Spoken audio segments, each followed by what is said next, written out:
There at CPAC in National Harbor, Maryland. Let's get more on the conservative meeting and how conservatives are viewing President Trump. Earlier today, I spoke with Texas Senator Ted Cruz and started by asking him about his thoughts on the first month of the Trump administration. You look at the cabinet nominations, this is an all-star cabinet. This is the most conservative cabinet we have seen in decades. You look at Judge Gorsuch to the Supreme Court, a terrific replacement for Justice Scalia. And then you look at the executive actions, the policies that have been put in place, whether reinstating the Mexico City rules, ending the taxpayer funding for overseas abortions, or instructing the Department of Homeland Security to enforce the laws and not release violent criminal illegal aliens, or on the economic side, approving the Keystone Pipeline, freezing the federal civilian workforce, freezing the job-killing regulations that are coming out. I think we've seen a lot of strong substance in this opening month. To look at the left and the reaction to these first days, it's significant. I mean, there's a big pushback.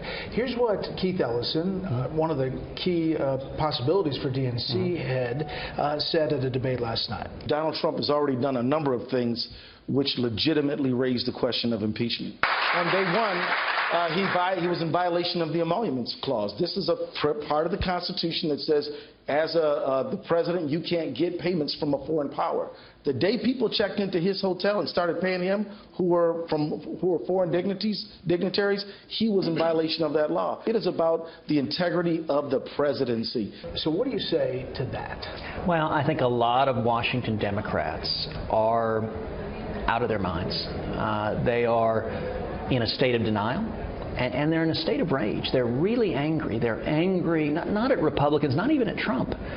They're angry at the American people. They're angry at the voters. How dare you elect a Republican president and Republican majorities in both houses? I'm calling it Trump derangement syndrome. I mean, they're out of their minds. And you know, Keith Ellison, I'll give him credit for one thing. It's truth in advertising.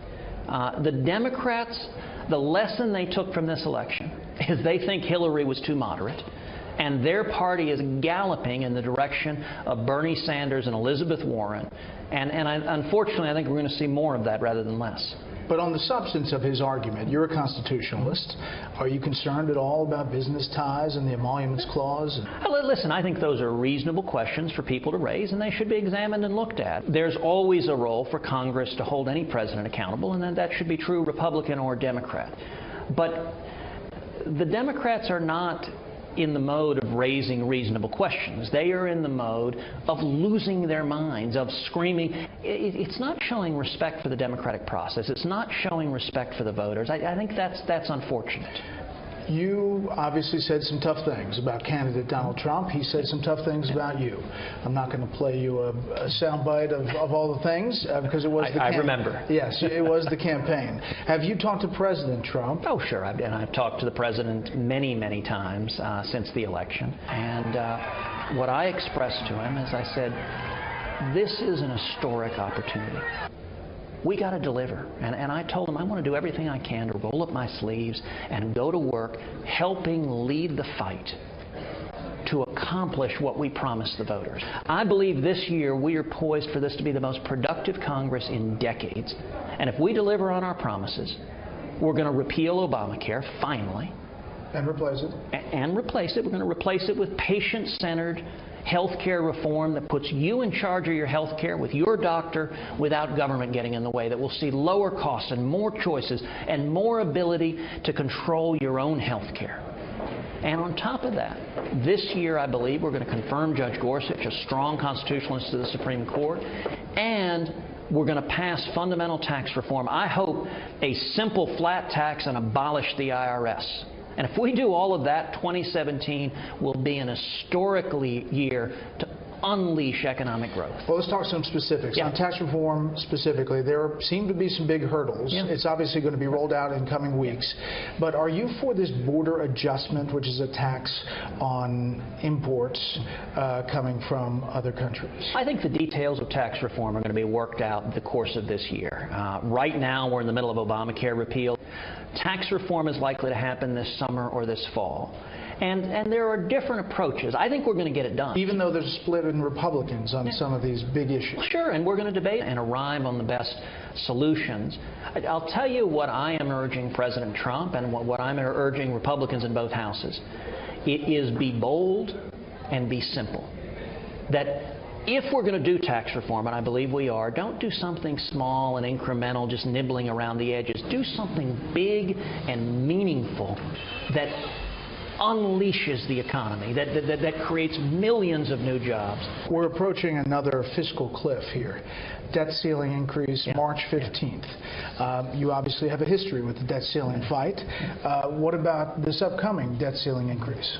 Well, history has shown that the debt ceiling is consistently one of the best vehicles to pass meaningful fiscal and economic reforms. So I hope that the new administration approaches these as opportunities to actually get our fiscal house in order, to address the debt and the deficit that's bankrupting our kids and grandkids. It's going to be a moment for the new administration and leaders in Congress to stand up and fight for what we believe in. Well, you know, you defended the shutdown and the standing up about Obamacare back in 2013, and there was a lot of criticism about it. At that time, the shutdown itself, some estimates cost the economy an estimated $24 billion, 120,000 jobs in 2 weeks. What do you tell President Trump about this fight, considering how you've looked at it at the past? Well, let me be very clear. I didn't defend the shutdown. You defended standing up for Obamacare defunding. Absolutely, yes. But what I said repeatedly in the midst of the shutdown, we shouldn't shut the government down. I voted over and over again to fund the federal government, to fund the entirety of the federal government, but not Obamacare. And it was Harry Reid and Nancy Pelosi and Barack Obama who shut the government down. They're the ones who said, if you don't fund this failed, disastrous health care law, we'll shut everything down. That was irresponsible. One prominent paper did an editorial calling me the minority maker, said that in 2014, Cruz single-handedly is going to keep Harry Reid as majority leader. The prediction not only didn't come true, it came wildly disproven. We won historic victories. We won the largest majority in the House in decades. We won 9 Senate seats and retired Harry Reid. And the reason, a big part of the reason for that, I believe, is that fight over Obamacare that people were energized. And I'll tell you, the fight over Obamacare is also a major reason that President Trump defeated Hillary Clinton. Obamacare isn't working, and the American people are fed up with this disastrous law. Bottom line, you'd say to the Trump administration, get something for the debt ceiling increase. Yes, and I think that's a principle going forward, that we should be fixing the problem. I heard you today say it could be a Supreme Court vacancy by the summer. Yeah. You know something we don't? No inside information. Just most of my professional career has been as a Supreme Court litigator, and I know the court well.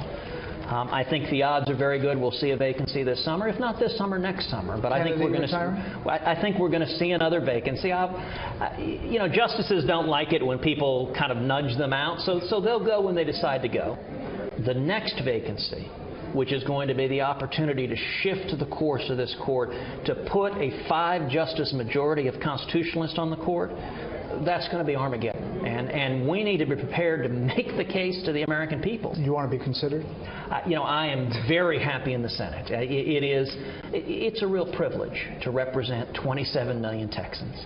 And the Senate's the arena. The Senate's the battleground. Every one of these fights, whether it's confirming conservatives to the court, whether it's repealing Obamacare, whether it's passing a flat tax, all of them are being fought in the Senate, and I'm thrilled to be in the arena. When you look at the first 30 days here, do you think, through the prism of what you've been through, what you would do differently as president? And 2, do you have the bug to run again? Well, look, one step at a time. I have the bug. I am running again. I'm running for re-election in Texas. Look, you wouldn't be human. You wouldn't be alive if there are not some moments of wistful thinking. We came very, very close. We were in a 17-person field, and we were the last man standing. But we didn't win. And I respect the democratic process. President Trump won. And so my focus now is not on the political side of things. It's on delivering on our promises. Senator Cruz, thanks for the time. Thanks, Brett.